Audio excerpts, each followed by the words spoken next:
I wish to acknowledge and pay my respects to the traditional custodians of this land. I pay my respects to their elders, past, present and future.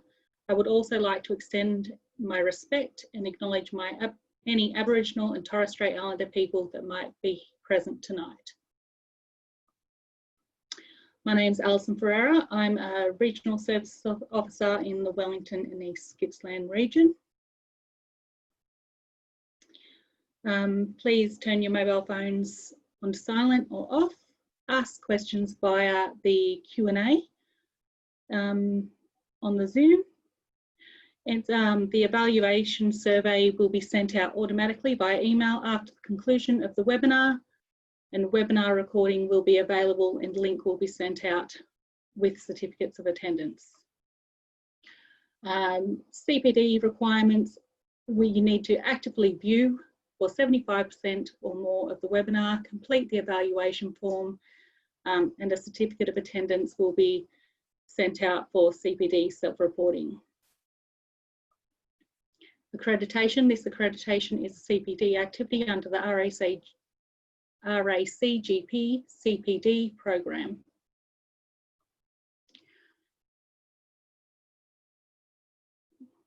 Gippsland Primary Health Network core functions are health planning. We gather the data to determine the priorities in our region. Commissioning, we direct funding to the health priorities. Practice support, we support practices and other health professionals. System integration, we work with health professionals to create efficiencies and to connect our health systems.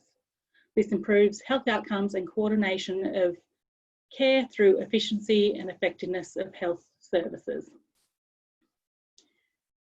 We have a T&E newsletter, snapshot of education and events hosted and supported by GPHN. Link provides the latest news from the Gippsland primary health sector. It's published electronically every month. Previous editions of each newsletter are available via the GPHN website. GPHN membership is valid for 3 years and open to those engaged in primary health in Gippsland.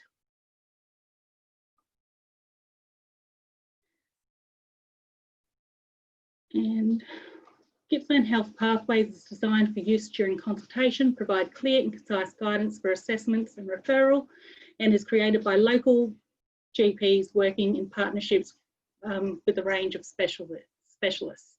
The methodology is developed HealthPathways is a mechanism for collaboration and system improvement.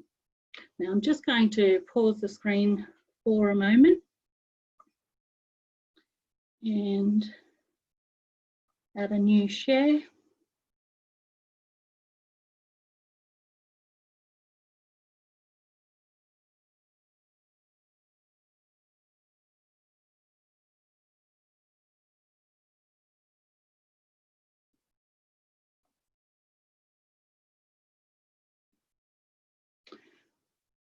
Actually,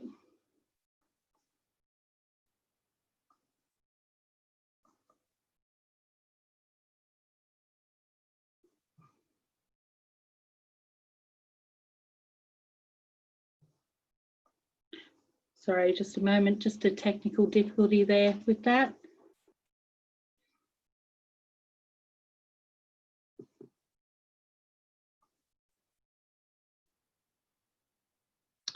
So you should be able to see the HealthPathways screen now. If you type in Paediatrics, you'll be able to find HealthPathways.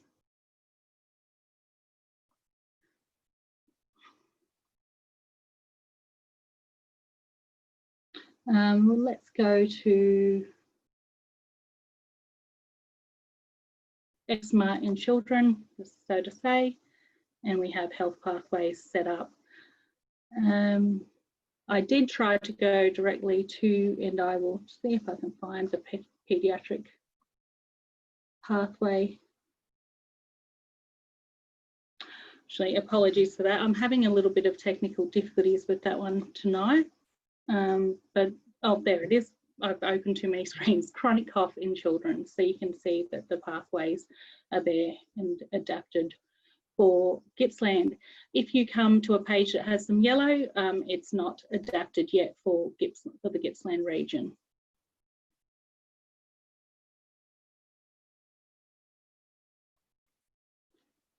I'll share.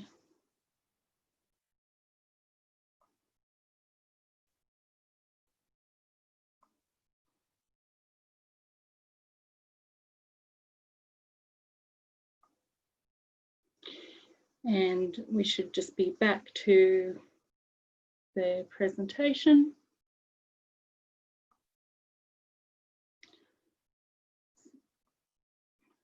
So health pathways topics that we're looking at tonight are snoring and obstructive sleep apnea in children, chronic cough in children, behavioural problems in school children, and behavioural concerns in school children, in preschool children and school children. Just note that the behavioural problems for preschool and behavioural concerns in school children are not yet adapted.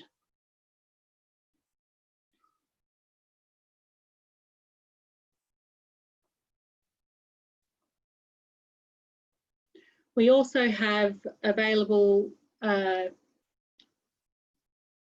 PHN is currently offering all general practices and allied health professionals in Gippsland a complimentary subscription to the digital health guide. Individual username and passwords are preferred to maximise potential use. It is recommended each user within your practice has their own credentials. Indicate on the evaluation if you want access, and you'll be contacted by a Gippsland Primary Health Network representative.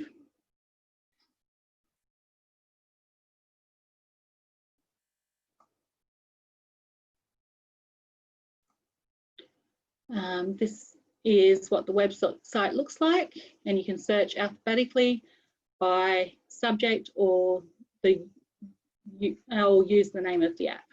So for example, you can look up Smiling Mind and it will show you information about the app and its star rating. Population health statistics, we have a few here. We have 53,739 Gippsland children aged between 0 and 17 saw their GPs in 2019-20. Hi, Alison. Yep. You've got the wrong screen sharing at the moment. Yep, okay, I'll go back up. Yep. To the display. So we can't see the welcome presentation. Oh, really? Yeah, it's still showing the Health Pathways Melbourne. Is that better? Yep, and just change the display settings. And yeah, I'll go back to that now. I do apologise about that. I thought that had gone back. Swap. And I'll just go back a few slides for you then, because you missed. So we went to the Health Pathways. So the digital health guide, I'll just go back there for you. So it is for professionals in Gippsland, and it has complimentary subscription. So it is digital, provides high quality information about mobile health apps. So there we go. Do apologise about that. And this is what the website looks like.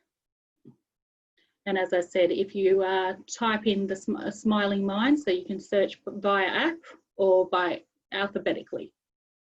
You can also go through if you're looking for acne or alcoholism, arthritis, asthma or hay fever, and search by description or condition. And population health statistics that I just mentioned are just here. So we have 53,739 Gippsland children aged between 0 and 17 years saw their GP in 2019-20. And we were talking about this one. This one is 249 children. So 0.8% of the children 0 to 17 who saw their GP. in 1920 had an active diagnosis of snoring, sleep apnea, or other sleep-related issues. 4.7% of children aged 0 to 17 who saw their GP in 1920 had active diagnosis of any cough, and the top subcategories are below. Just give you a moment to have a look at those.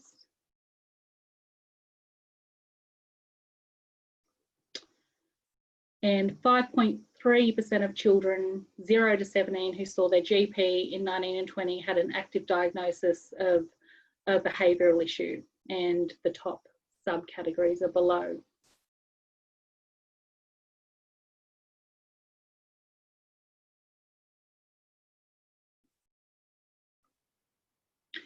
And the agenda for tonight.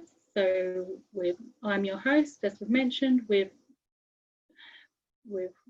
will have a presentation on snoring and obstructive sleep apnea with Dr. Anatosh, chronic cough in children, Dr. Stephen Reid, and behavioural problems in preschool children, Dr. Saba. And a little bit of information here about Dr. Saba.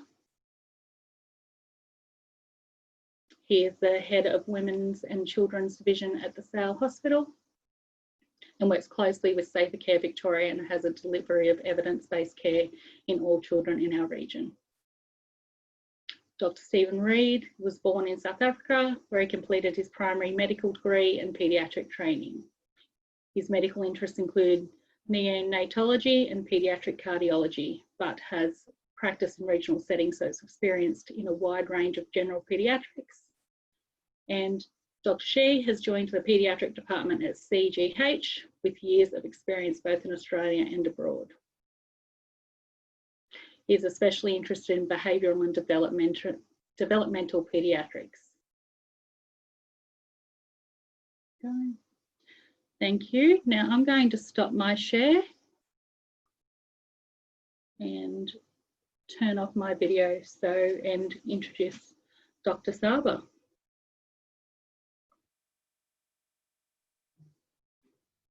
So you'd like to share your screen now, or are you starting, Dr. Reid?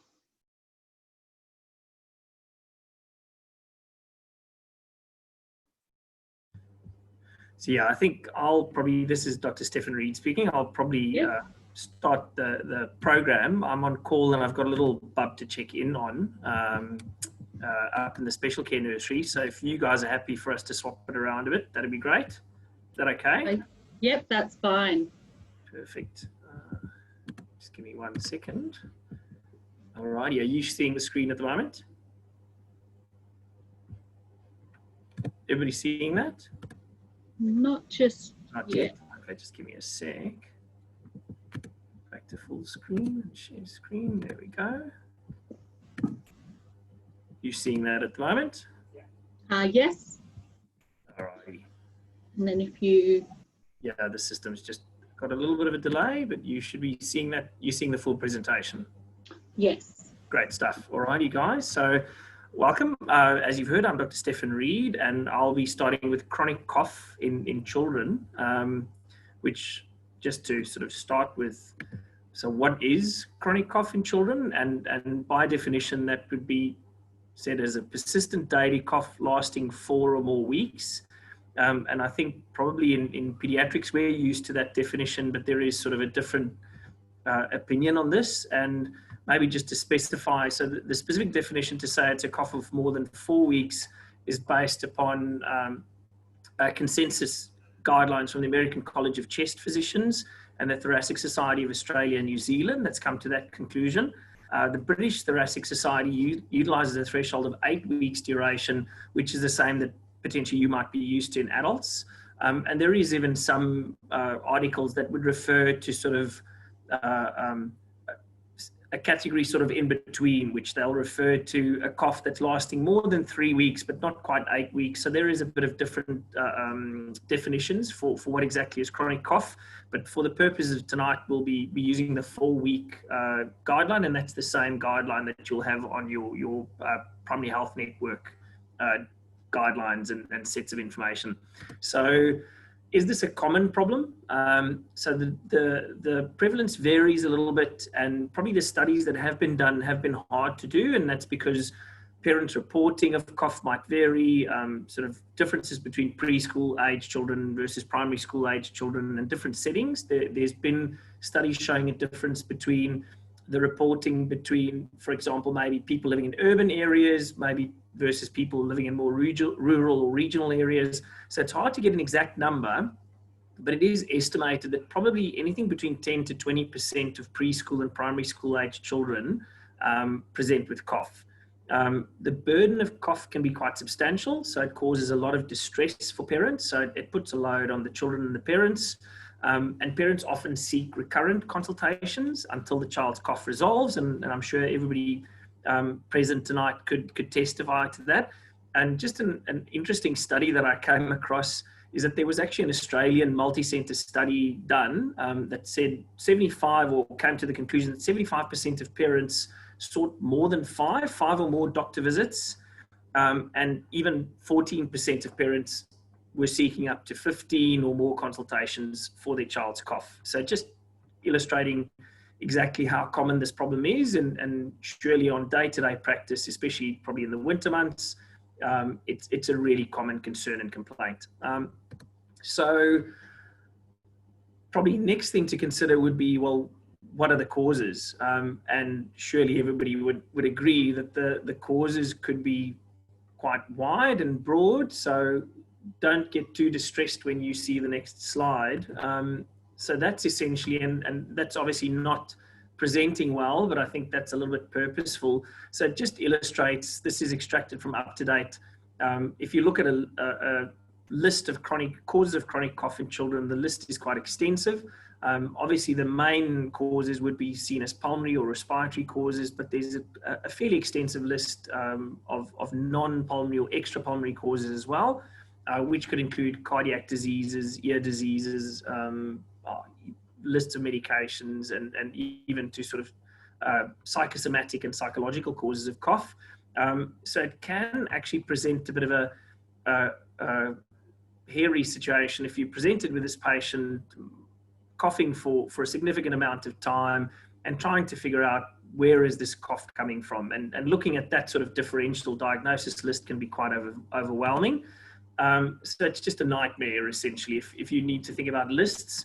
So hopefully after the end of tonight we'll have a bit of an approach, and I think you'll have a similar approach from your primary health network information, because otherwise we'll just want to run away. So where do we start? I think an important thing to point out is probably the majority of children presenting with cough, we would probably come to the conclusion that there's a benign reason for the cough. I think something to keep in mind though is that there are potentially serious causes. Although they are rare, there would be importance of trying to figure out those serious causes, or identifying the serious causes and picking up early on and with appropriate treatment and referral, etc. And obviously picking up the treatable causes. So the one thing is we want to not miss serious or potentially harmful causes of cough, bearing in mind that the majority would be benign, and then obviously picking up the treatable causes. So if we look at sort of next level of considering where do we start, probably the important place to start would be with history taking. So we need to ask the right questions. If we're not asking the right questions and probably not taking a careful and thorough history, we might not come to the conclusion or have at least an approach or a working point to start from. So careful history taking is key to determining the causes of the chronic cough. And especially with history taking, it can be cumbersome, but probably after taking a thorough history, you might already have a fair idea of what you're looking for, and potentially your clinical examination is just confirmation of what you've already identified as a possible cause. It's not always the case, but probably in the majority of cases it would be. And the confirmation may be that if you think after taking your history, we're probably dealing with a benign cause, your examination is essentially confirming that this does seem like a benign situation. There often may be specific pointers or clues in the history that might point you to a very specific diagnosis as well. So when you are taking the history, there's lots of important things in the history, and probably just mentioning that obviously the onset and the pattern and the frequency of the cough. So essentially the characteristics of the cough itself. I highlighted in red a wet versus a dry cough. I think that's probably one of the very important distinguishing factors in terms of, is this a cough that you should probably keep a closer eye on or keep investigating potentially, or is this a cough that you'd immediately think is likely to be more benign? Other factors maybe in the history would be looking at sort of general history, such as maybe a family history or a personal history of atopy, general health of the child. Is this a normal, happy, healthy, a busy, average 4-year-old, or is there maybe concern that the child tires easily, and all sorts of other potential clues from the history? Maybe looking at, are there other family members with similar symptoms? So is this maybe something that is maybe infective cause in the family, or maybe even potentially a genetic or an underlying problem in the family, or an underlying illness? Asking about sleep disturbance and snoring, and I won't go into any much detail in that topic, as we have it as a separate entity tonight. And obviously past respiratory history would be important. So previous admissions, have there been episodes of pneumonia? Was this sort of pneumonia that fulfilled worrying characteristics, needing extended hospitalization, length of stays, those sort of things? And obviously a history of previous wheezy syndromes that might be guiding you into a specific direction. So having sort of briefly mentioned that there could be specific pointers from your history, which might be referred to as specific cough pointers, these could be key clinical features that predict a specific cause of cough during that initial evaluation. So potentially, as I've mentioned, even after taking your initial history, it might lead you to a specific diagnosis already, and your clinical examination may just be confirmation of that. There may just be potentially maybe important questions to ask that, if negative, sort of leads you again to that benign or likely benign cause of the cough. So really important, if there's a history of a prolonged productive or wet cough. So wet chronic cough would be much more worrying versus a dry chronic cough. Episodes of wheezing or dyspnea, onset of acute dyspnea. If there is the classical history, that probably very few times we would receive, but just bear in mind, if there isn't a history that the coughing may have started after an episode of choking, and even if this may have been some time earlier, it doesn't necessarily mean it had been in the last 2 or 3 days. Even if the mother is saying, or the carer or parent is saying, my child's been coughing for 6 weeks, maybe specifically asking if it may have occurred after a choking episode. A neonatal onset of symptoms might lead you to the conclusion that there is a potential congenital or a structural defect, and then obviously asking just about associated medical conditions that might guide you again in a specific direction. If you know that this is a child with an underlying immunodeficiency or an autoimmune disease, or potentially exposure to certain medications, etc., that could again sort of predict what pathology you might be suspecting.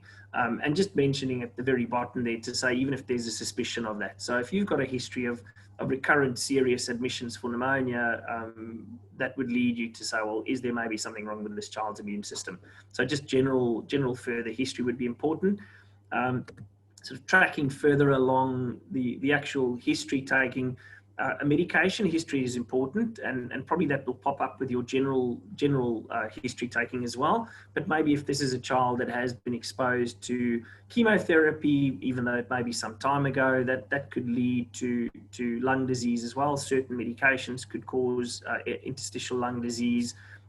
Other probably medications that are not very commonly used in pediatrics is probably the classical example of an ACE inhibitor that could cause a niggly chronic dry cough. It's not medications that we would commonly use in pediatrics, but for children that may have underlying renal disease or cardiac disease, often would potentially be on these types of medications. Further history, maybe environmental exposures, and I think probably the most common history I would be asking in terms of environmental exposures would be a history of smoke exposure, cigarette smoke exposure in the household. I would be reluctant to just flat out blame that as the cause of the cough, but it most likely will be a contributing factor, and that could play a role potentially later on with your management, even if you do maybe come to the conclusion that there is a different diagnosis environment exposures could obviously worsen or aggravate symptoms, and probably the best example of that would be in the setting of something like asthma. I think important to just find out, so potentially maybe mentioning or just tracking back to the first few slides is that cough tends to cause a lot of distress to parents and families. So obviously the individual child may be having a lack of sleep and poor school performance and concentration and all those sort of things may be impacted by this sort of scenario. And we've obviously realized that parents have a lot of anxiety running around this persisting cough. So, and other point is potentially with that social history, you may pick up something very, very subtle that the mother might, or the carer might mention, that the cough disappears when the child is distracted or when they're asleep. They never cough while they're asleep. And even they may be able to voluntarily suppress the cough. And that may be sort of leading you to a possible diagnosis of a habit cough, or what might also be referred to as a tick cough. So probably, if all goes well, after taking your initial history and depending on how optimistic or pessimistic you are, you're probably halfway there. And I've found probably in pediatrics, the history sometimes might take you a bit further than that, that you may almost be onto a diagnosis already, even prior to your physical examination. And your physical examination hopefully is just going to be a confirmation of your suspicions, and or confirmation that you're not too concerned about this kiddo. So important to note with your physical examination, you'd obviously be zooming in on your respiratory examination, but don't forget about the other measures. I think a comprehensive general examination could provide a lot of clues, and obviously an assessment of growth being done at the same time. For example, a child with a persistent or chronic cough that has insufficient growth or presenting with failure to thrive raises a lot more concern versus a kiddo that otherwise appears healthy, is growing well, etc.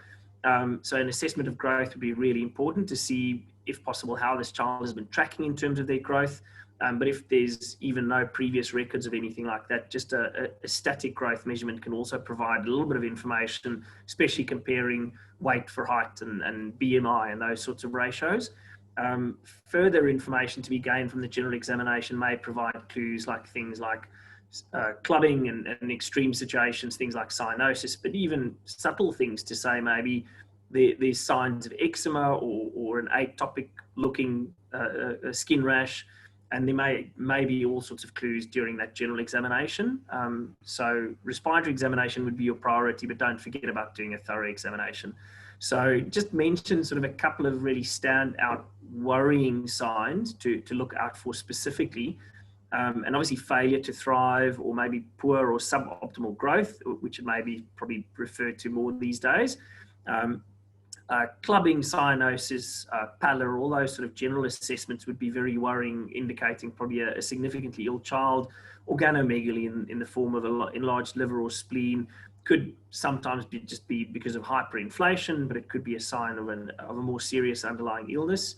And obviously your respiratory examination, and why I've highlighted tachypnea in red over there is that's probably your most reliable clinical feature to tell you whether this child is significantly ill. So if you look at tachypnea as a measure in terms of general well-being, so obviously if you're seeing a child in the setting of a febrile illness, they often may have a low-grade tachypnea, or there might be a slight increase. For every degree in temperature, there may be a slight increase in both the cardiac rate and in the respiratory rate. But if you've got an afebrile child presenting with tachypnea, even if that's the only feature, otherwise pristine chest examination, and you're not hearing any wheezing or any other signs, if there's tachypnea in an afebrile child, I'd be particularly concerned. That it has a good a prediction that you're probably dealing with a more serious cause of cough, most likely, whatever that may be. And it may just be something as simple as asthma, but that would be a kiddo that I'd be concerned about, because some of the other features or seeing other signs of significant work of breathing may either just be subtle, or in the course of the disease may not be there. And especially with some of the chronic causes, it may not be that evident because there's been some coping mechanisms put in place. And obviously an abnormal cardiac exam would immediately set off big alarm bells. So essentially what we're trying to do is to try and determine, is this a benign or a potentially common cause of this child's cough, or is there potentially maybe a more serious cause of cough? So probably after we've done all of this, we've done our history and thorough examination, hopefully we'll get to some sort of an answer or indication. You'll be guided along to say, oh, this is probably something more common and easily treatable, or maybe even something that doesn't necessarily need treatment. Or do we need to pursue further investigations, etc.? And I put in there hopefully, because it may not always be the case. So looking at sort of really common causes of cough, and I've taken this directly from the Primary Health Network website. So probably one of the most common causes would be just a recurrent post-infective cough, so associated with viral illnesses. We know that especially in preschool kids, maybe a cough can linger a bit longer. I think traditionally in older kids and adults, we're used to saying that sort of whether we give treatment or not, a cold can last for 2 weeks if we give treatment, and for 14 days if we don't give any treatment. So we're probably all very much used to a cough most likely not lingering much more than 2 weeks in a simple viral illness. But in the preschool age group, especially maybe if there's a bit of an intercurrent wheezing illness, the cough could last for longer, and depending on the specific viral illness, it may even last for a few weeks, 4 to 6 weeks. Important clue there would be probably that the child appears otherwise well, and for me it's always reassuring, like I've maybe briefly mentioned, if it's a child that's thriving and gaining weight and looks well and is running around your rooms and looks otherwise perfectly healthy on general examination, I'm a lot less concerned about that specific cough, and it may just need follow-up and reevaluation. Other obvious common causes of cough would be wheezy syndromes or asthma type syndromes, including viral induced wheeze that we see in the preschool population, presenting maybe with recurrent wheezing episodes going together with viral illnesses. There may or may not be obvious atopy, and often there would be a bit of a family history. Pertussis, there may be a clue to say, well, there's an obvious, very specific paroxysmal pattern to the cough. It's generally worse at night, and it may be that few weeks onset, and that'll lead you maybe to the direction of maybe testing specifically for pertussis and parapertussis. Protracted bacterial bronchitis, the typical pattern would be maybe something starting out as probably that post-infective cough, starting out as a dry cough, but it just doesn't resolve, sticking around and lingering with that continuous productive or wet sounding cough or a moist sounding cough. There is often a history that it started out with some simple cold symptoms and maybe some low-grade fevers, and it just lingers. And this may very well respond to a prolonged course of antibiotics. And then maybe a bit of a controversial topic if you look at the evidence base. So rhinitis with a post-nasal drip is seen as probably quite a controversial cause for cough in the pediatric population, even though it might be a bit more common in the adult population. But it is definitely listed as a possible cause.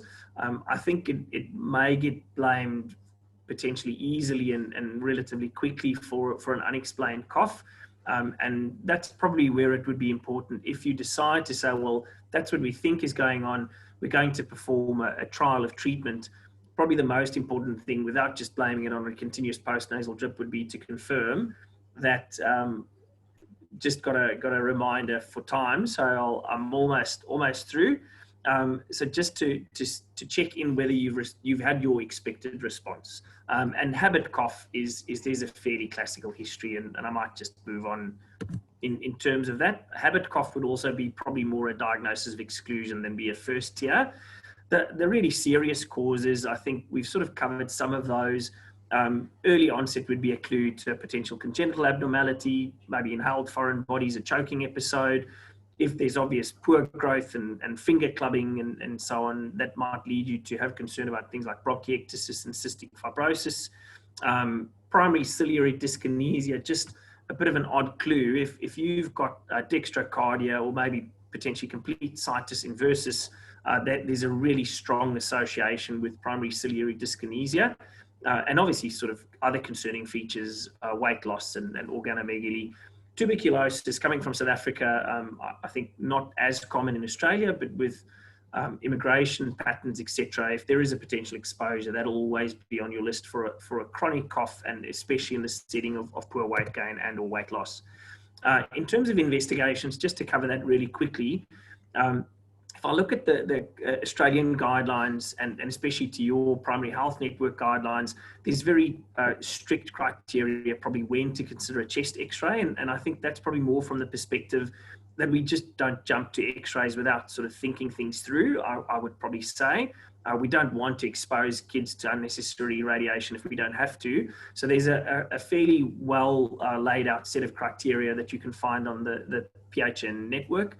Obviously, we've briefly mentioned pertussis. You'll do your nasopharyngeal aspirates for pertussis and parapertussis, and probably considering spirometry, and this may be in the slightly older population. I think very quickly to mention, blood tests would be mostly unhelpful unless you've got a very specific concern or a specific cause that you're looking for. And just interestingly, if you look at the American College of Chest Physicians guidelines, as part of their routine baseline workup for a child with a cough longer than 4 weeks, they would recommend doing a chest x-ray. And I might just very quickly mention that probably, again, if you've got a child that you've gone through your history and examination, you think this is a most likely benign cause, I'd be less inclined to do the x-rays. And I think that's where the Australian approach seems really, really sensible. If you're quite convinced that you're not worried about this child, you've got all the reassuring features, and probably it's not a productive cough that hasn't responded to treatment, I probably wouldn't recommend an x-ray.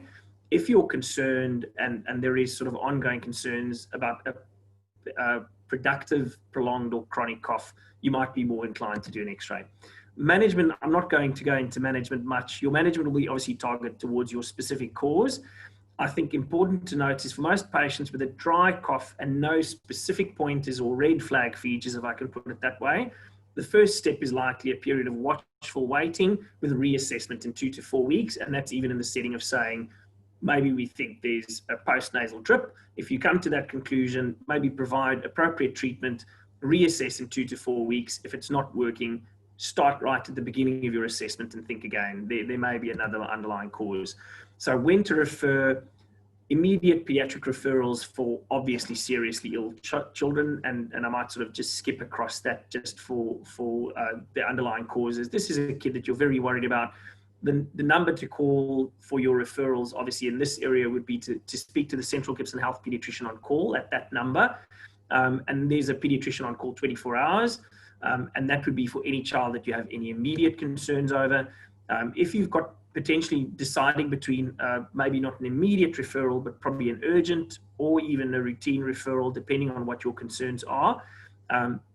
Probably if you're unsure, I've just mentioned that at the bottom, if you're unsure, please feel welcome to speak to the CGH pediatrician on call. We could always help to make that decision to say, you know what, this might be a child that's suitable to be seen in clinic in a week's time or 2 to 3 days time, or this is a child that probably is more suitable to come for a short stay in the hospital or potentially assessment even in the ward, even though it might not be that immediate, absolute, seriously ill child that you're worried about. Briefly mentioning, consider an ENT referral, but I think I'll leave that up to my colleague to go into further detail if you think there's upper airway problems. And obviously just considering a referral to a psychologist, again, habit cough, a diagnosis of exclusion, but if you've done a reasonable assessment and you do come to that conclusion, is this is really fitting the classical features of a habit cough, maybe even distraction therapy might be an option. Last minute of your time, if you bear with me, just wanted to mention there's been some new developments at CGH. For some period of time, we did not have an asthma or respiratory nurse, just transitioning between professionals. So we have a recently appointed respiratory and asthma nurse, Sue Dobson, and she's happy to take referrals for children that you would want any sort of asthma education or assessments done. And she works from our CGH consulting suites.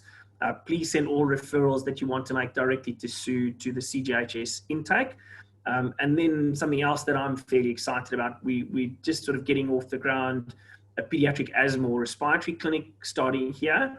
Our first clinic will start in August, and that is intended to be a monthly clinic, and we'll obviously adjust according to demand and so on. So this will essentially be myself and Sue Dobson working together and assessing these kids, and referrals can be sent through to the consulting suite's normal pathways for pediatric referrals. They'll get triaged, and obviously the urgency would be determined. And the intent is just to try and, especially sort of these children that you're worried about, there may be a chronic cough or other concerns, and you're querying a diagnosis of asthma, those sort of situations, welcome to refer them to our respiratory clinic. And lastly, I think you've already sort of seen the Pathways Gippsland website, and you can search up pediatric topics there. And surely most of you or all of you would be aware of the Royal Children's Hospital Clinic Practice Guidelines, and there's specific guidelines on cough and everything else. So thanks very much for your time. I don't know if there's time for questions or a couple of minutes. Yep. Wonderful.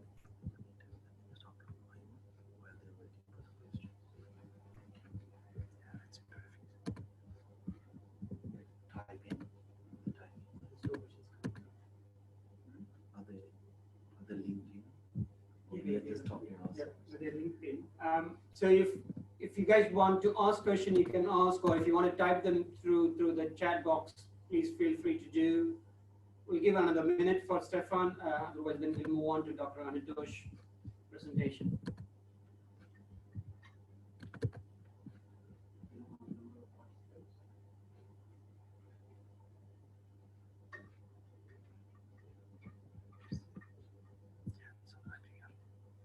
Bit of a delay. Here we go.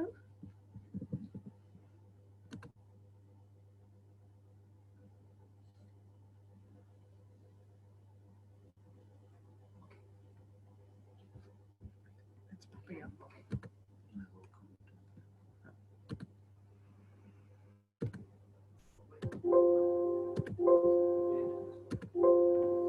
That's not happy. I can't get to that screen on the top there. Oh, there we go. No. Sorry guys, just struggling to share the next presentation screen.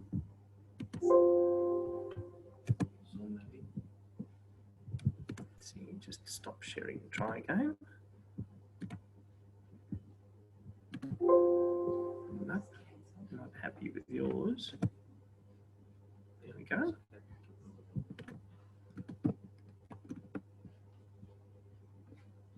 Oh, we might need to. Don't know if that's sharing at the moment. There we go. Yeah.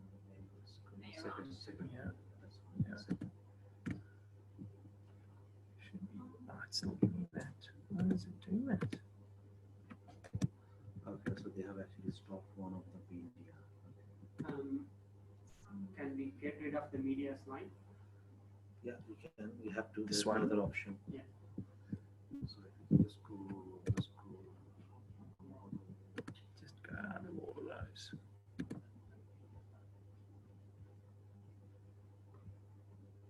See. I'm just going to close that one completely too, and we'll try again. So that's on the stick. Just open.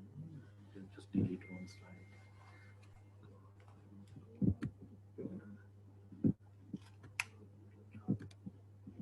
This one. This one. No, just on the top.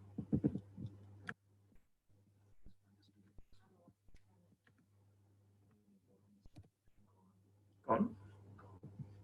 Let's see if it's going to. Yeah, that's the video. Okay, that's what the column was. All right. So That's the issue. There we go. Share the slide. Yeah, just go share.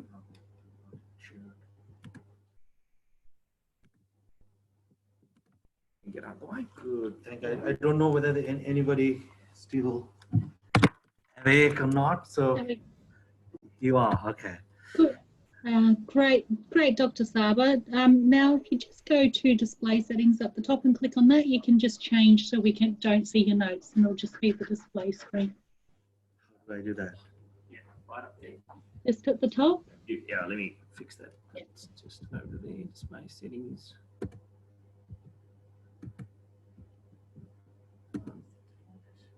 Yeah, no, I'm just in too much of a hurry. Why is that not?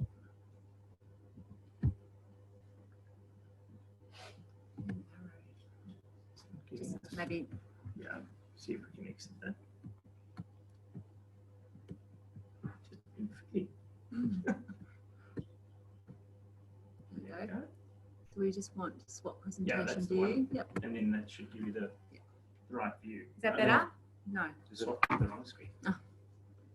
top again. So it was on Just display settings. display settings gone.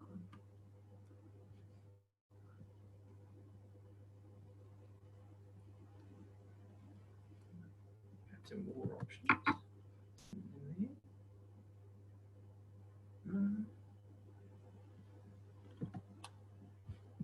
If you just press exit, it should take, or just escape, it should take you back to the previous screen. Up here. Just do your take home message slide. We'll get there. Sorry. So just go back in again. I'll let you do it. You're not You have it.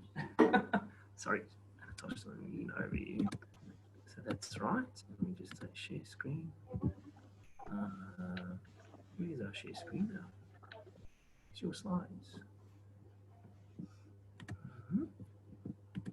It's right there. You want to go to this one? Go to presentation. Display settings. Oh, now there it is. Are you guys seeing the right screen now? Or still no? At the moment, we're seeing you. Are you seeing us? Are you seeing the notes at all? We were seeing you. Now I'm seeing PHN Gippsland. Yep, now Dr. Saba started sharing. Yep, that's good. Are you seeing the notes as well, or just the Yep. correct screen? So now I'm seeing the entire presentation. So if Okay, you start presentation, Without the notes. Yeah, that's perfect. Should give you the right one. Is that the right one? And you're seeing the notes. That's it. now if you click on, yep, that's it. Good, I very think good. right is we just go with that. So it's a T20. I don't know whether you guys are aware of any cricket or any fascination towards cricket. Finchy and David Warner took long time for the T20. So I have to be like, Maxi now to finish things up quickly with my shorting time. So what I'll try to do, the sleep is a major problem in the community. So based on your statistics, it's less than 1% who attended the GP clinic has got some concern with sleep.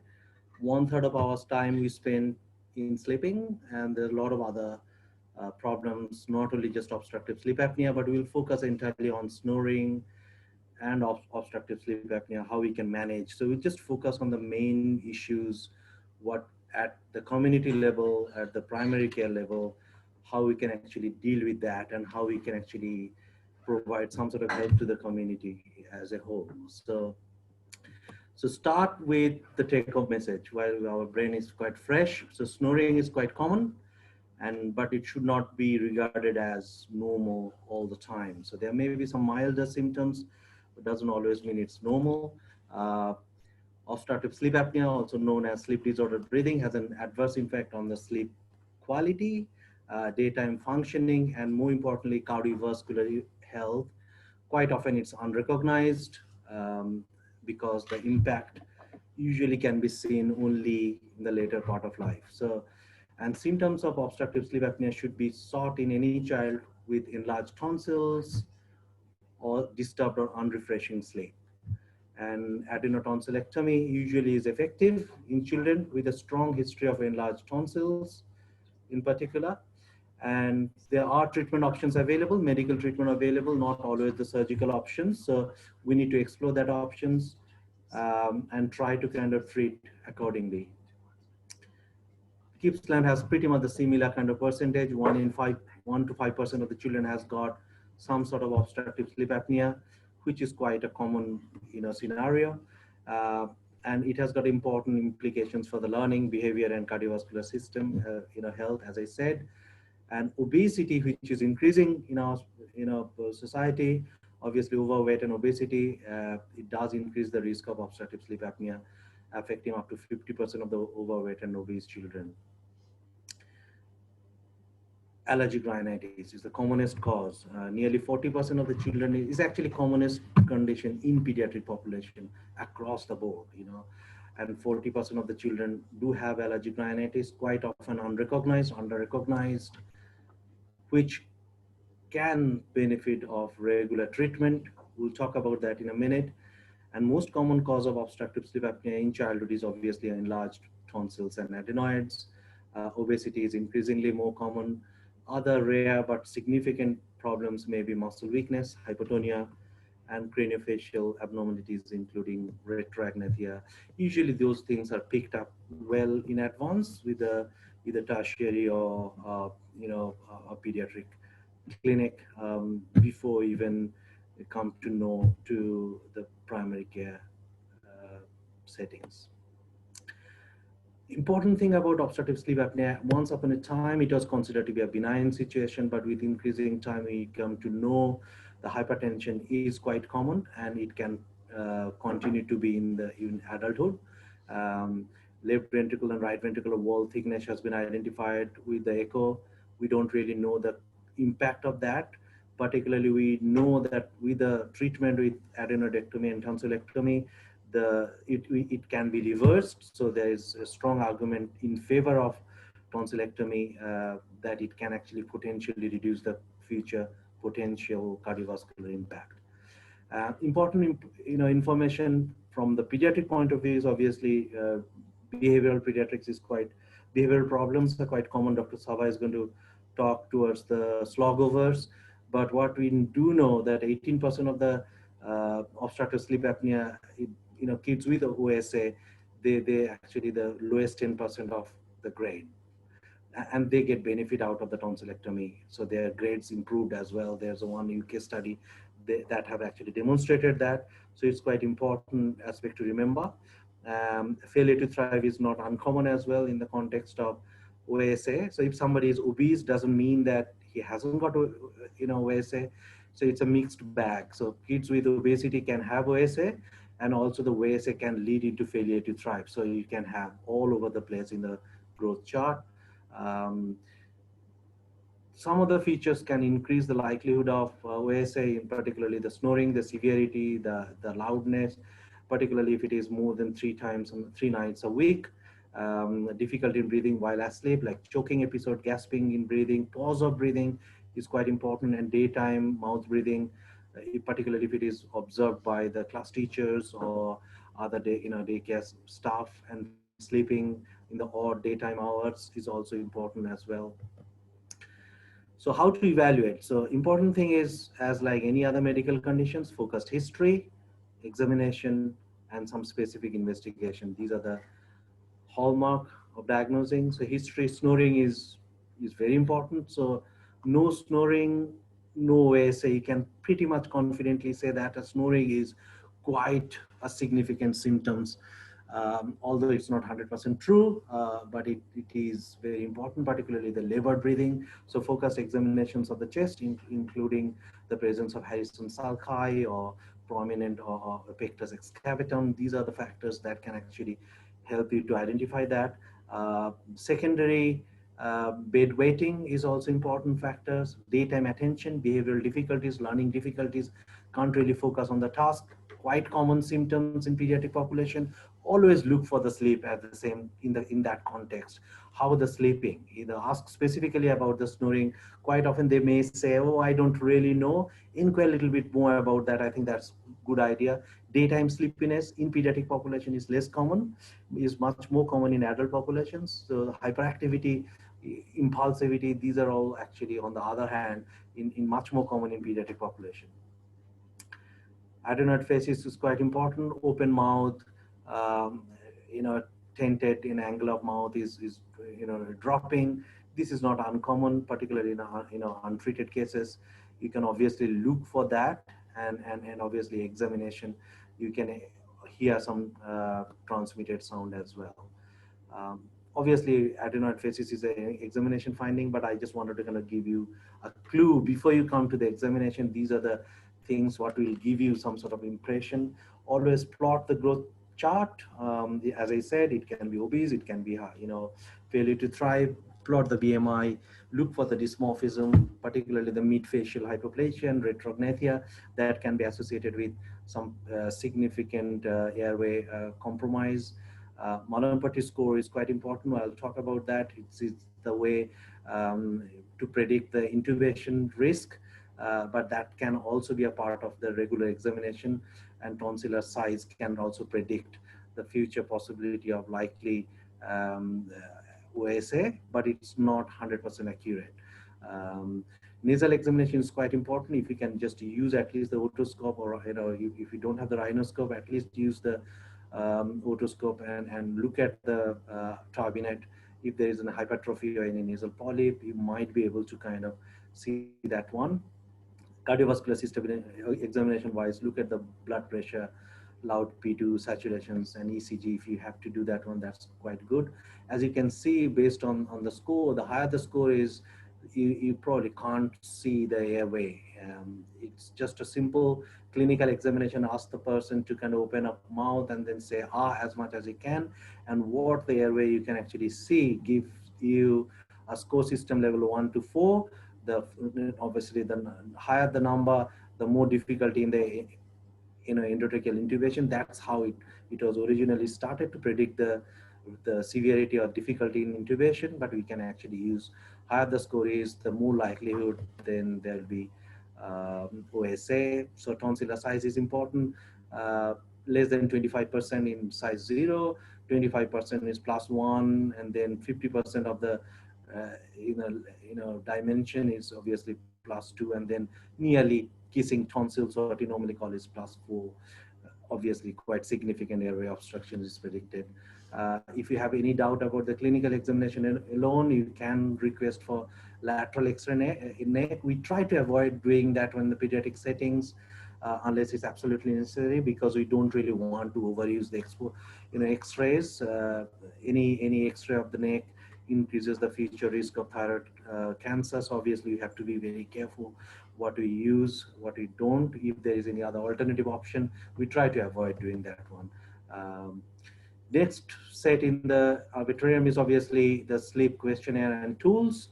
There are multiple in the community. We can use that one, childhood sleep habit questionnaire. Say for example, it covers all the aspects of sleep, including sleep induction till the morning. However, from the snoring or OSA point of view, sleep related breathing disorder tool is quite useful, and it's free of use. You can, I would really encourage you to use that one. Download it free of cost. And if you have any suspicion of snoring or sleep related breathing disorder, highly suspicious, then give that on to the family. And usually the questions include what happens in the night time, whether it's choke, whether there is any snoring, how severe that one is there any daytime open mouth or not, weight. Everything is taken into account, and they give you a score. And higher the score is, higher the likelihood of the OSA. And then the gold standard is obviously polysomnography. It includes all across the board. It's a hospital-based study for the pediatric population, includes nasal and oral airflow, then snoring, microphone, respiratory impedance, EEGs, ECGs, carbon dioxide plethysmography. So it covers pretty much everything and gives a clearer picture, and it gives you the final gold standard diagnosis of OSA.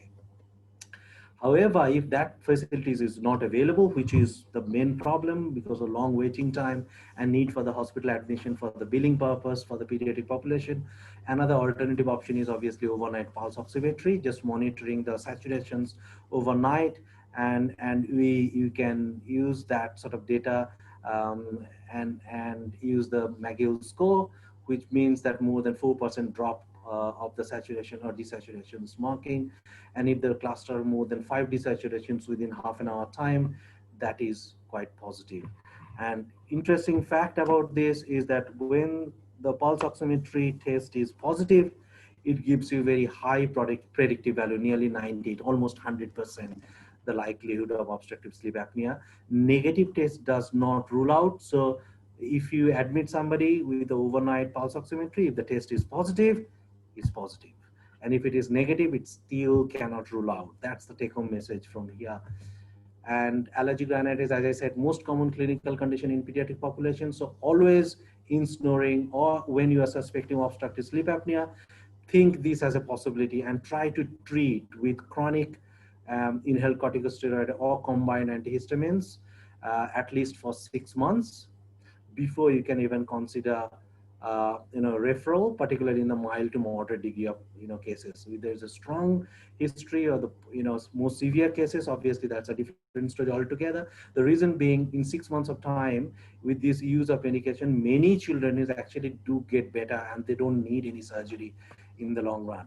And allergic rhinitis needs treatment, particularly in the context of asthma. If the asthma control is poor, one of the possibilities may be the allergic rhinitis is actually contributing to that poor control of asthma. So it's quite important. We treat that one. Allergic rhinitis, we got a treatment plan options available. Try to utilize, go to the ASIAS website, and quite often either in conjunction with the pediatrician or quite often you start using either Avamys or Nasonex nasal spray. The biggest problem with this use is that quite often they don't get, this is a preventive therapy, they don't get an immediate response. It takes about 2 to 6 weeks to actually start seeing some sort of response. And quite often the challenge is that the poor compliance, they don't use that sort of strategy, and then that's the treatment failure. So in terms of the biggest reduction of the referral would actually happen if you can convince successfully somebody to use that nasal spray for at least 6 months.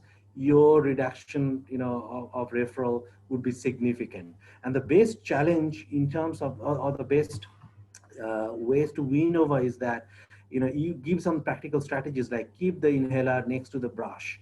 So when you wake up in the morning before brushing, or immediately after brushing, or when you blow noses, use that spray immediately after that. And before before your bedtime at night, after you blow your nose, after you brush, take the nasal spray. So the timing, correlating well with the day-to-day habit is quite important. But most important thing, what we have seen is useful, is letting the child to watch a particular YouTube video, which unfortunately we couldn't play. We have to delete that one because it was not allowing to, media to be played here. In your clinic, if you let that, a child watch that video when a child is actually taking the spray, that itself gives a huge confidence to the family and child in particular, because unfortunately these are not drops, these are all nasal spray. The moment you take that one, it gives a very bad sensation, something jet hitting onto the nose. It's not a very pleasant experience. But important thing is, if the child is seeing somebody, another 7-year-old is actually taking, that gives a huge confidence to that. So the compliance is the key, and definitely we need to achieve that one, and it is achievable with some practical strategies. So I think that's quite important. Final solution is that when the sleep study is not possible because of the prolonged waiting time and other things, and you don't have any other options, depending on if the ENT access is quite quick, then you can make a referral to the ENT. ENT may take a different route. Quite often they consider tonsillectomy or adenoidectomy, depending on what's the indication of that. Usually recurrent tonsillitis or definite features of obstructive sleep apnea based on the symptoms, examination, and use of the tools, and failure of the chronic steroid inhaled steroid, we can decide whether this child needs straight away adenoidectomy or not. So that's quite important. As we know, tonsillectomy both overdone and underdone. It's a complex situation. Some places it's overdone, even if it was not necessary. In some situation it was underdone when it was actually needed. We haven't done that one. So it's quite important. Sore throat, we just focus on, if somebody is a rough idea, it's not 100% sure, more than 7 episodes per year, or 5 yearly episodes in 2 consecutive years, or 3 yearly episodes in more than 3 years. These are all rough guides. Okay, you can consider tonsillectomy as an option, in the context of streptococcal infection. As I said, confirmed, if somebody has got a polysomnography, it's confirmed there is evidence of OSA, then this is an indication for adenoidectomy tonsillectomy. Quite often that itself not only improves the child's sleep habit, daytime behavioral outcome or cognitive outcome, it improves the future possibility of good cardiovascular, a reduction of hypertension. But more importantly, it has also impact on the asthma and other chronic medical issues as well. So it's quite often it's quite useful. I normally use this making a decision about tonsillectomy. This is a parent information leaflet. It has got 2 pages, very beautifully summarized all the information what the parent needs to know, it's all given. Particularly reassurance about the operation is quite useful. Giving some practical number is quite helpful as well, and making sure that the proper pain management is adequately advised, and parent will have some empowerment about when to and how to use the pain relief medication. That's quite important because it takes about 7 to 10 days for them to kind of actually get better. And thank you. Fantastic. And just on that, there's a question for you. We got a few minutes for questions, so please send through more questions through chat box if you want, or you can come online and ask us. So the first question is, at what age can you initiate the international corticosteroid / antihistamine, and which type is your preference? And would you start which one would you start first, the antihistamine or the steroids? So if you can look at the overall the life, the allergic rhinitis and the adenoid hyperplasia, the natural course is that usually towards the end of infancy, when the enlargement of adenoid happens, and some of the unfortunate babies around that time can start seeing the response, the symptoms at that time. So that's the pretty much, the beginning of the whole issue. Preschooler, obviously, 2 to 3 years of age. In toddler, that's the time when it becomes the worst scenario. And unfortunately, the medication is not being licensed to be used in less than 6 months or less than 2 years of age, which is the case for any pediatric drugs. But we have got quite extensive use even in the early as like 1 year of age, and we have not been identified with a specific side effect of that. But you can use with the Nasonex, one spray, one in each nostril once a day. And if that's not sufficient, you can use with the Avamis, which is the fluticasone 27.5 microgram. Again, one spray in each nostril, 1.5 years, 2 years, as long as in 18 years. There's no real practical obstructions not to use that one. And if that is not sufficient, then I go into combination of inhaled corticosteroid and azilastine, which is silastine. There are different combinations available, and like a diamista, which is quite useful. But important thing is not the selection of steroid, it is the compliance. That is the most important factor. But try to encourage them to use it regularly. And human nature is that if you don't get an immediate result, then the tendency to use that one regularly is quite, it drops out significantly. So important thing is encourage them to use, make them habit of using it with the regular other activities like brushing, and then letting them to watch with other videos where other children are using it. These are the practical factors. Thanks, Anatosh. All right, guys, any more questions?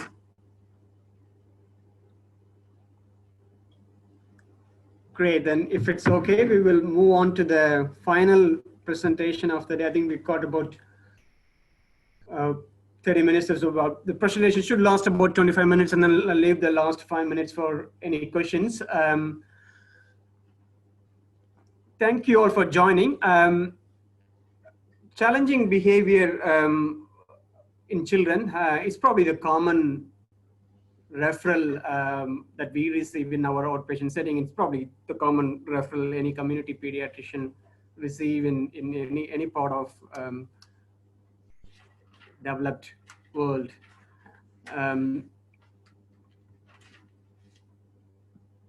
It may not come as challenging behavior to us. It might be coming in different forms, and patients seeking diagnosis, and patients want autism diagnosis or ADHD diagnosis, and it comes in all sort of ways.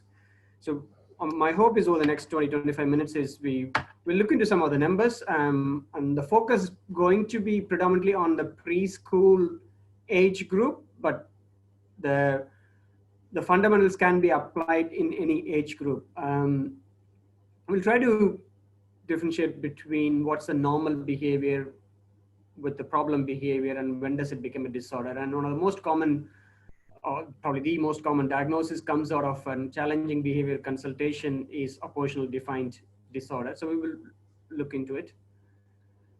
But probably the main learning, or not one of the two main learning objectives from this presentation is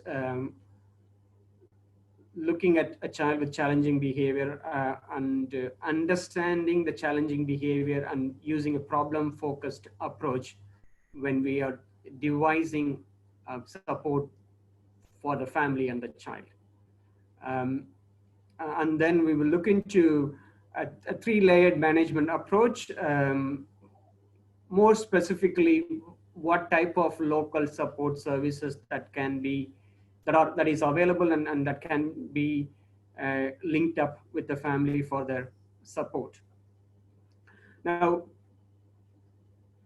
before we move on, can I just ask, you guys to type in one word, what comes to your mind when we talk about challenging behavior? I'll give you 30 seconds. Could you type a behavior that comes to your mind, or anything that comes to your mind when we talk about challenging behavior?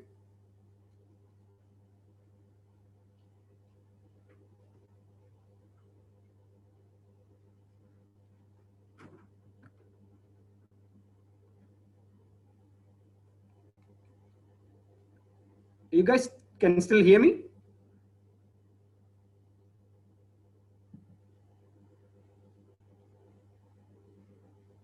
Yes, okay. So we'll move on. Parental input of parents. You can't be that judgmental, right? Now that's, yeah, I suppose, and I think that's kind of addresses the, if not the elephant, the important item in the room, isn't it? I think that's very important, yeah. So looking at behavioral difficulties, we'll look at some data from locally from Victoria. Harriet Iscock, she's a professor in pediatrics, has done a lot of evidence-based research in many parts of pediatrics, but behavioral difficulty is an area of interest for her. In a sample taken in Victoria 12 years before, 1 in 4 children under the age of 3 shown to have a disorderly range of behavior that required intervention. So that's a significant number when you're talking about children aged 3 years. And we also know 50% of preschool behavioral problem will progress into childhood, doesn't disappear. And then they develop into childhood neurodevelopmental problem, behavioral problem, mental health issues, and so forth. So that, the early years become school-based problems. And then moving on, we know, looking at from the other side, which you guys are probably more well-versed than us, significant proportion of Australian youth have mental health issues or behavioral issues. And you can categorize them into 2 areas. Kids showing externalizing behavior and internalizing behavior. In externalizing behavior would be oppositional aggressive behavior, hyperactivity, and internalizing behavior would be anxiety, affective disorders, and somatic symptoms and functional symptoms or disorders. And we know the kids who are exhibiting externalizing behavior have a higher likelihood of developing antisocial behavior and antisocial personality, and they're going to be they are a huge burden to the youth justice system. And kids who has internalizing behavior have significant effect on self-harm and suicidal tendencies, and they're a huge burden to the health system or emergency department in recurrent presentations and presentation to different EDs with different functional problems. And this happens. This is a common occurrence in our setting. This is a common occurrence in Bairnsdale Regional Hospital. And we also know both groups have a higher use of substance, and they become dependent on substances, and they get into a vicious cycle of getting into more difficulties as a consequence. So this is a significant issue, and that's one of the reasons we wanted to identify them as early as possible in the earlier, so that we can put an appropriate support system in place so that it doesn't escalate to this level. So what's normal behavior? We know significant proportion of 4-year-olds are noted to be stubborn, disobedient, whining, nagging. They're active, hardly able to sit still, have nighttime waking problems. So this is all normal to an extent. And when does it become abnormal or a problematic behavior?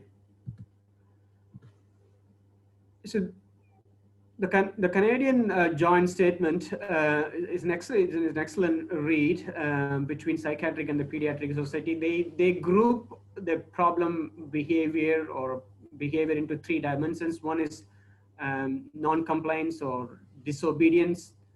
Then the other one is an aggressive behavior, and the third one is temper loss or loss of tempers. So child who doesn't listen when people ask the child to do something, and if he says no, that's to an extent a normal behavior. But when people ask him or her to do something and the child starts misbehaving in a dangerous way, then that's getting into the problem category.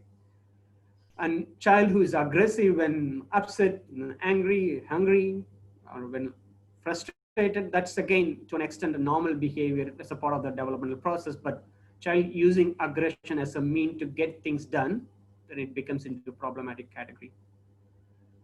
Losing tantrum or losing temper when tired and hungry, again, it's probably expected in a preschool age group, but if it happens daily, regularly, without much provocations, lasting for longer than 5 minutes, then it is a problematic behavior. So when a patient presents to in my clinic setting or your clinic setting, it'll be good for us to start thinking which category are they falling, and then that will help us to have a better diagnostic formulation when we start thinking about management. So when does it become a disorder? This is the common for all ICD or DSM diagnosis. If the problem persists for a period of time, usually 6 months taken as a norm, and if it is happening more than one situations in a home, school, kinder, and if it is causing problem for the child and the family for a period of time, then it becomes a disorder. And then, as I mentioned, the most common disorder that comes out of this situation, it's probably hard to make this diagnosis in a preschool kid, but if it happens on a daily basis in a preschool kid, and they will get a diagnosis of ODD as well. So the ODD has sort of 3 components to it. One is the child's mood, which is always angry, resentful, touchy, easily annoyed, loses temper all the time, or how the child relates to the caregiver or the teacher or the support person, argues all the time and actively defies and requests, deliberately annoys siblings and others and keeps blaming others, and being vindictive, and it's a feature of ODD as well. So if the child has 4 out of these 8 features, and they will meet the criteria for ODD as long as it's been there for a period of time and causing problem. With ODD, it doesn't have to be 2 settings. They can have a mild diagnosis of ODD if it is just a problem at a home setting as well. As I said, for a preschool, it has to be there on a regular basis. For a school age kid, even if it happens on a weekly basis, then they can meet the diagnosis. So why this happens? Why does kids have challenging behavior? There's a lot of theories explaining it. I'm not going to go into the details, but they look at distal and proximal causes. It's probably more easy for us to understand and also help the family to understand why things are happening. It's just get back to the old argument, nature versus nurture. every child is born with the genetic potential. There's the biology, and they can have genetic changes that makes them more prone for challenging behavior. A child can born with a different temperament. As we know, fussy crying babies, there is an increased incidence of behavioral disorders in that group of babies. Not all babies, all fussy crying babies will develop challenging behavior, but there is a relationship with temperament and challenging behavior. And neurochemical differences, we know how the neurochemical changes can lead to ADHD and stuff. But it is equally influenced or interconnected with parenting or lack of in-charge parenting, or lack of appropriate modeling, and contagion effect from siblings, and poverty and vulnerable population and disadvantaged population can all contribute to the challenging behavior, and they are all interconnected. And the slide shows that the physical and psychological disorders is at the bottom, and in a true world, the physical and psychological disorder should not cause challenging behavior. A child with ADHD should not have challenging behavior.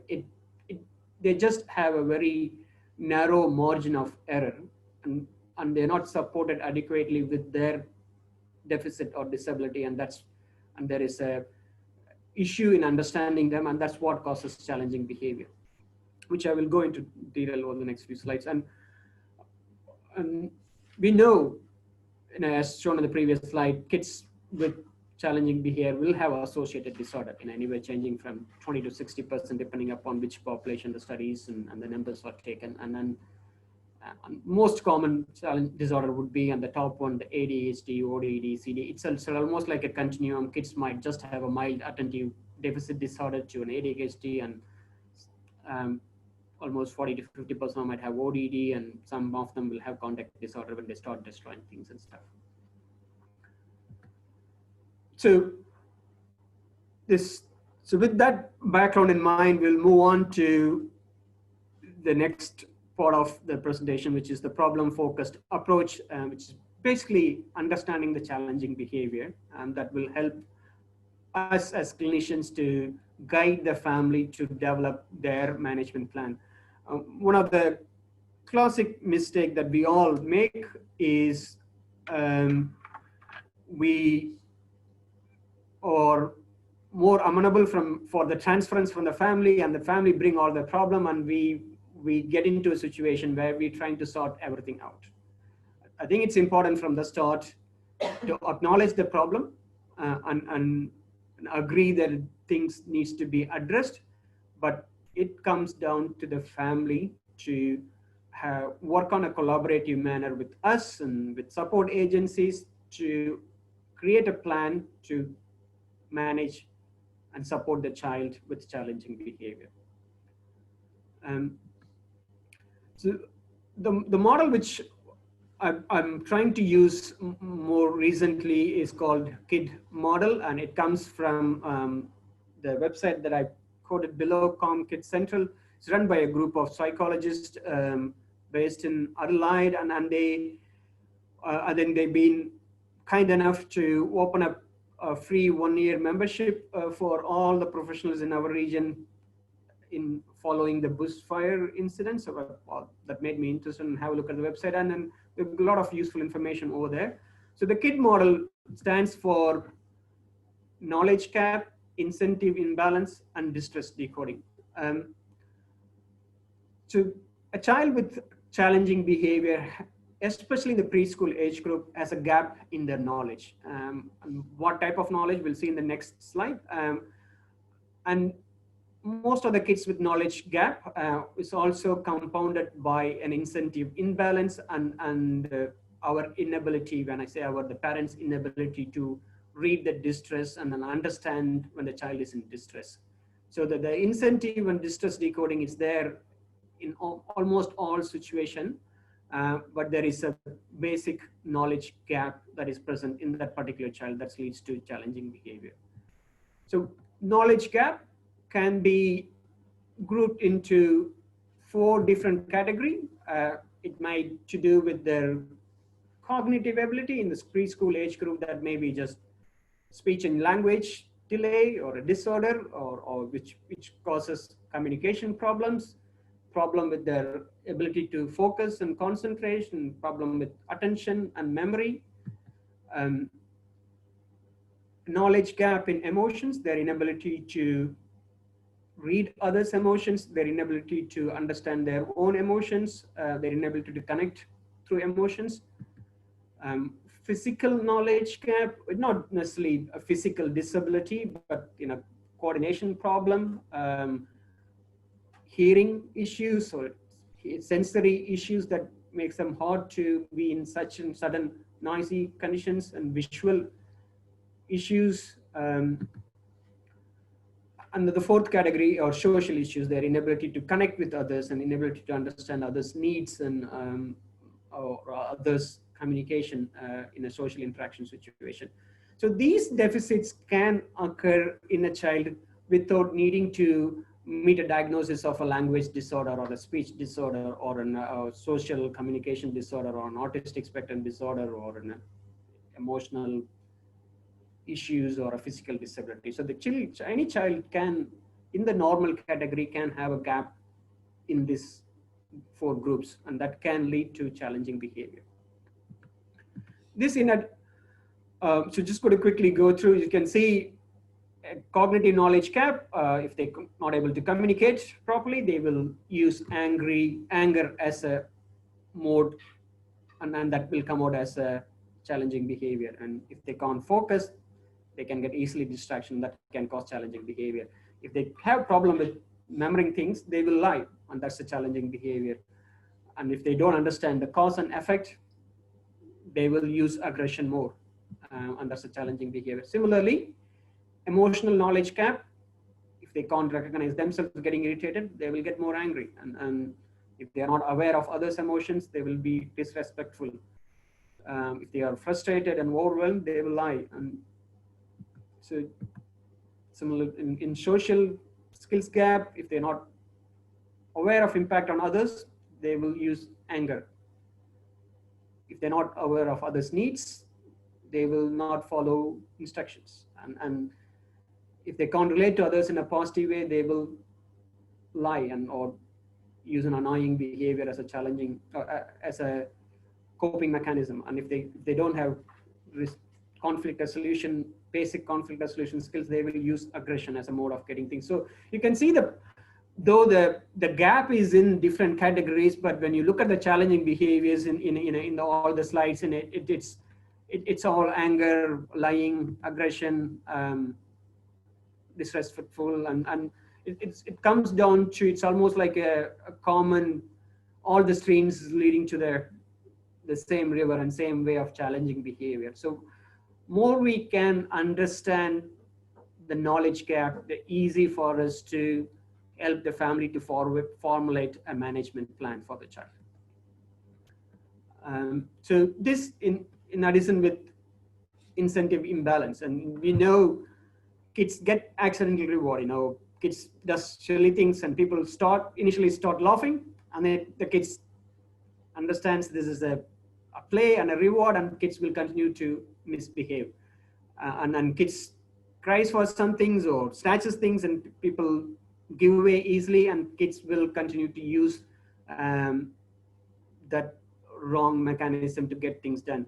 And the accidental rewards are also stems from an inconsistency in the carers, and kids have a different rule in the father's side as compared to mom's side. Kids have a different rule in the grandparent side, and that's all leads to a lot of accidental rewards. And kids also miss out, and this happens a lot than we think. Miss out when they actually do good things, it doesn't get recognized enough. When they walk away from in a challenging situation, instead of hitting, it doesn't get recognized as often as you would think people should do. And say, for example, there's a lot of discussion around kids and screen time, and the good and bad thing with the screen time. The parents use a lot of screen, and I see them using screen in my clinic consultation, And I see them using screen during my telehealth consultation. I have parents playing on the gamer when they're consulting me. Telehealth has opened my eyes a lot as well. So say for example, when we are on the Facebook, on the phone next to the child does something good, we carry on looking at the Facebook. We don't stop and appreciate the child all the time. But same thing, we are looking at the Facebook, child does something naughty, we stop using the Facebook to scold the child or say something to the child. So the child actually uses doing something as a way of getting attention to the parent. So there's a lot of imbalance in the system that needs to be unearthed slowly. It won't happen in one clinic consultation, but it needs to be explored. And distress is a way of communication. It's just a way of child communicating to the family or the carer. And we have to keep in mind, we have to help the family to understand a child who is in distress does not have any connection to the rational brain. And there's no point in trying to punish or communicate with the child in a way they need to use the rational brain. I think that the behavior has happened, that situation needs to be contained, and the debrief needs to happen later on when the child is able to engage with the rational brain. So that's the KID model, the knowledge gap with the incentive imbalance and the distress decoding, and which will, if we can help the family to understand the gaps better, that will go a long way. I would describe any challenging behavior is a mismatch between the child's need to the parents or the carer's capacity. What almost all the parents walking into my consultation, they want the child to behave normally. They want a normal child. And it'll be very unusual for me to hear a parent who tells me what they can do to meet the child's need. It happens, but it doesn't happen that often.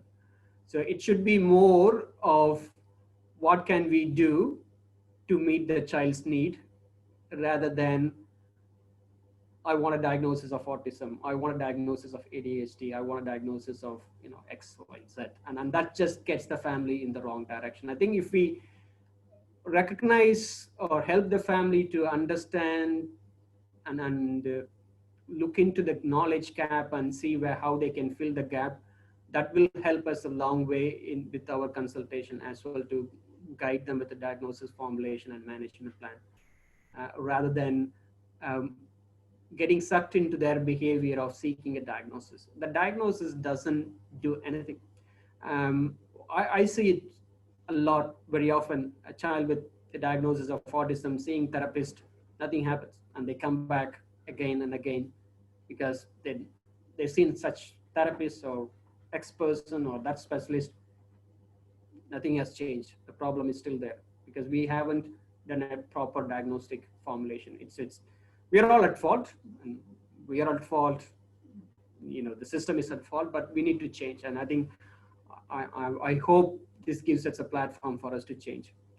In terms of management, and I mentioned briefly first line, second line, and third line, and the word primary, secondary, tertiary doesn't relate to the healthcare model.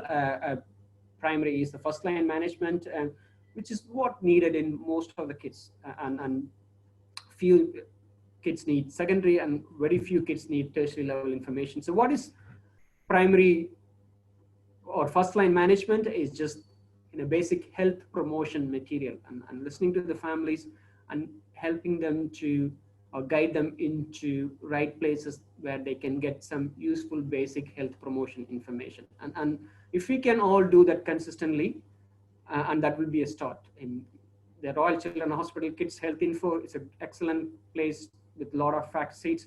Rising Children Network, again, a very useful place. Better Health Channel, and this website that I mentioned, which I'm starting to use more and more with a lot of my behavioral consultation, is a useful website as well. And use, give them written information about healthy sleep. This one I've taken from the Sleep Foundation, or the screen time. again, the Rising Children have put a lot of effort in an age appropriate, useful informations, a range of common childhood problems. So that's the first line management, which is more of what can we give the family immediately from our consulting office that we can, that's a standardized, consistent information that you will be providing, and we can reinforce the same information to the family as well. The secondary line management could be looked into three aspects. The most important, and as a few of us pointed out, what is this about this family, and what's their goal, what's their capacity, and what's their expectation. That needs to be addressed as early as possible to have a clear direction of management. And then using, if the kid, obviously the kid is going to spend a reasonable amount of time outside home, which will be a daycare or a kinder or a pre-prep or a prep situation, and involving support in those settings. Kid have significant challenging behavior in kinder, they can get in touch with the Department of Education. They can provide some basic assessment, and they can provide kinder inclusive support to have additional person present in the kinder. And so that can all be encouraged even while they are waiting to see a pediatrician for a consultation. And then using external agencies, I think this is where we need to dip in more. There are agencies available, and we are not using them adequately, and which means that they work on a silo. I think if we all start to use them more effectively from your end and from our end, then the more demand and the more work we can get from them. Some of the external agencies is, the maternal child health nurses. They run a circle of security program. I'm sure most of you would have heard about the circle of security program, and this is to do with attachment and helping the family to understand a secure attachment. It's a useful platform for the family to understand behavior, frustration, and communication related behavior from children. Get them to link up with the positive parenting program. That doesn't mean how to teach parenting. I would usually tell this means how to be a super parent, because your child is a special child and he is a high demand child. Normal parenting won't do. You need extra skills, additional support. You need in-charge parenting. You need to get enrolled into another program. Encourage them to do. There are online free programs available from the PPP program, or the Parent Zone from Anglicare runs parenting programs as well. The other services, integrated child and family support services. They are based at Uniting Care here. They're based at Gippsland Lake Community Health in East Gippsland. Use them, especially for families who need additional support, vulnerable families and high-risk families. And they provide a lot of emotionally intelligent parenting programs and foster kinship care support through quantum services. So see whether an external agency can be useful, and try to engage them as early as possible. And don't underestimate the value of mediation between two parents who have disputes and disagreements with what's wrong with the child and how to manage the child. I think the nearest office is in Charlton in our area. The residential parenting program would be with a high need attachment parenting. The 3 statewide centers in Melbourne for a child and the family can stay in until 4 years of age. The local one is in the Agnes unit. It's only for child and infant less than 1 year of age. So keep that in mind when you have a parent with the mental health issues or capacity and capability issues, and engage them early with these services. You don't need to refer them. The maternal child health need to refer them, but open up the conversation with the family so that it come back into them when other persons talks about it as well. The tertiary or the third line management, I've put allied health and psychologists, they can be used in the as a second line as well. But if there's a specific speech and language delay, use a speech therapist, and family requiring a cognitive behavior therapy for a child with an anxiety, use the psychologist. And if the child is at home, bring child protection. If there is an obvious neurodevelopmental diagnosis that's need to be addressed immediately, then pediatric referral and child self-harm or significant family dysfunction, then the CAMS team would be the way to go. So in summary, understanding the challenging behavior is the key, or helping the family to understand the challenging behavior is the key in supporting them to have a plan to move forward in managing the child. And using the KID model, I find it very useful. And have a look at the website. There are some useful videos and which are very educative. Try to ask the one question: where is the knowledge gap in this child who is coming to me with a challenging behavior? And think of the 3-level support services. What can we give immediately during the consultation from the internet, standardized evidence-based information. The second line will be what support service we can use. Third one, who is the right person for this child to be referred to. And involve the community support services early, because we know in our region, there are more vulnerable, more high-risk population compared to some of the other regions of Victoria. And then I'm not against having a diagnosis of neurodevelopmental disorder, but I think when the referral comes through, parent want a diagnosis of autism, it just sets the wheel in the wrong direction. I think we have to do a lot of undoing before we can start going in the right direction. So, but if you have a child with typical, no eye contact and plays on its own with a lot of repetitive play, with significant sensory issues, and suspect autism and refer to us. Thank you. Any questions?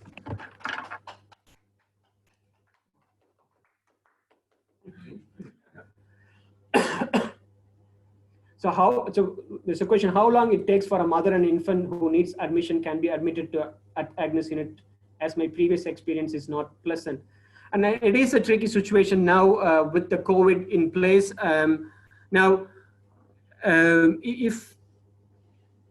It's not run by us, it's a separate program, and it does have psychology and maternal child health nurse support.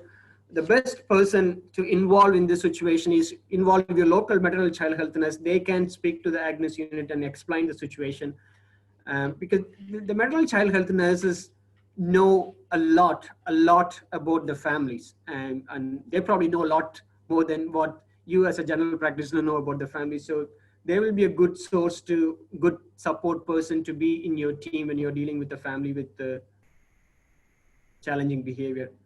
Can we get these slides emailed? Of course, Shani, I'm more than happy for them to be, I will give it to GPHN and they can circulate it to us. I will send it as a PDF format. And there is a question: how do you guys help parents develop some insight about their part in environment leading to challenging behavior? That's probably the harder one, isn't it? It depends upon the child's capability and their ability, their cognitive ability. So that's going to vary from different age group. A preschool child's capacity is going to be different to a school-age child's capacity. And so the debriefing following a behavioral incident is going to be the key. And sitting down with the child and to see what's their understanding of what happened, and then help them to devise a pathway for themselves. So what are the options that the child has if the same situation happens again? We know the evidence is there. Any kind of behavioral interventions that we do or a therapist do initially things will get worse. It will look as if the child is not improving or not listening. But if we have the reassurance to ourselves and apply the strategies on a consistent basis, things will change.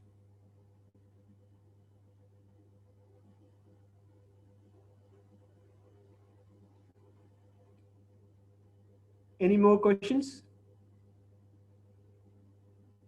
So guys, please provide your feedback, and it's very important for us to keep this program running on a regular basis, and please give your suggestion for future topics as well.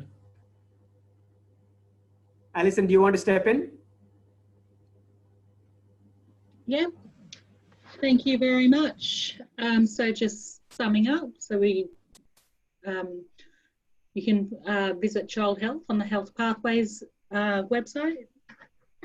Just register for HealthPathways if you haven't already.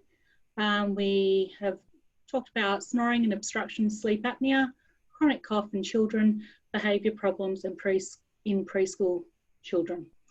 There have been a lot of people asking if the slides can be emailed to them. Is that possible, Dr. Saba? Yeah, I'll send them as PDF format. No problem. I'll email it to Sarah. Yeah. Okay, thank you very much. Just reminder to complete your evaluation, and thank you very much for attending. Just one more question from Dilani. I'll probably answer, and it's a very important question. A lot of parents are actually scared of their kids because the bad behavior disrupts the whole household, so they give in very quickly. And how do we give them the confidence to resist the child behavior? I think this is where the attachment models comes in. The classic difficulty we have, or the mistake we make, is we put all parents at the same level.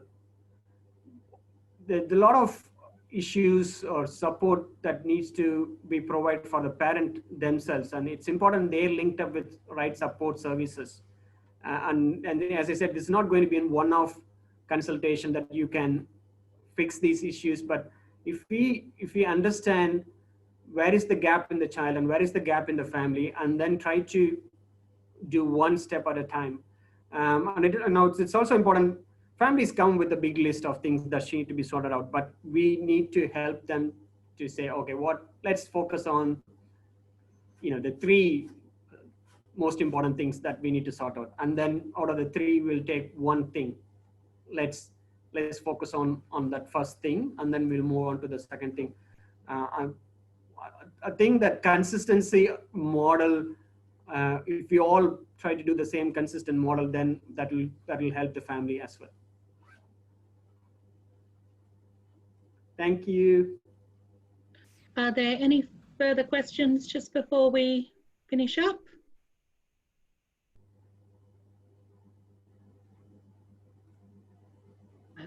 No, that doesn't look like it. Thank you very much for attending this evening.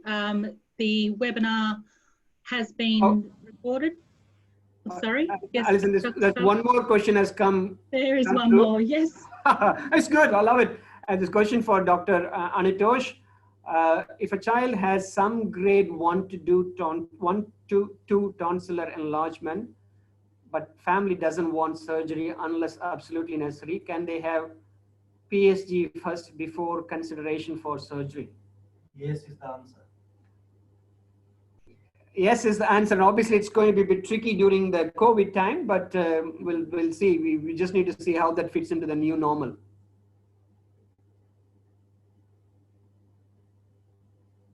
Thank you, guys. Thanks, Alison. Thank you. Thank you very much. The presentation has been recorded and will be available on the Gippsland Primary Health Network website after in a few days. Just remember to do your evaluation. Thank you very much for attending this evening. Thank you. And thank you, Dr. Saba.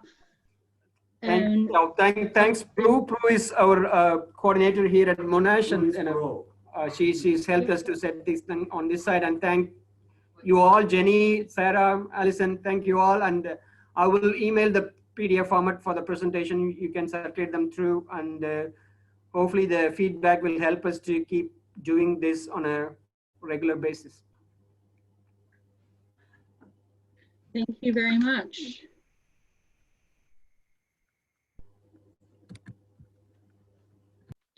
And I was just saying this.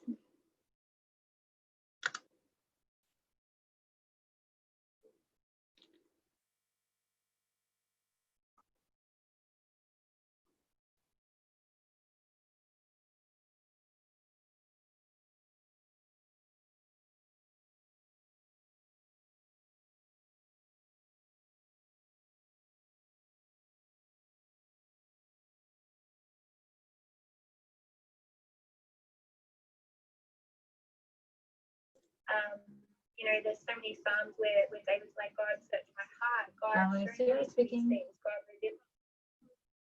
Hi.